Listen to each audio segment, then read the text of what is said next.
বড়া করব। এতে বেসন সুজি সিদ্ধ করে মাখিয়ে নিয়েছি, লবণ হলুদ দেওয়া আছে, আদা কুচনো একটু দেওয়া আছে, দিয়ে দিলাম।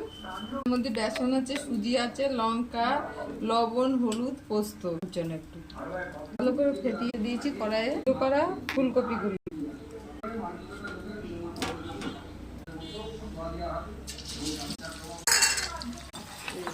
হয়ে গেছে, এটা নামিয়ে নেবো বড়া।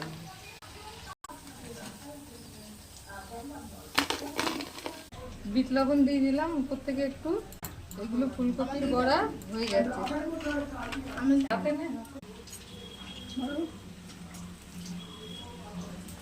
দারুণ হচ্ছে, ট্রাই করে দেখতে পারেন। এই চ্যানেলটাকে একবার সাবস্ক্রাইব করে দেবেন, লাইক কমেন্ট করে দেবেন।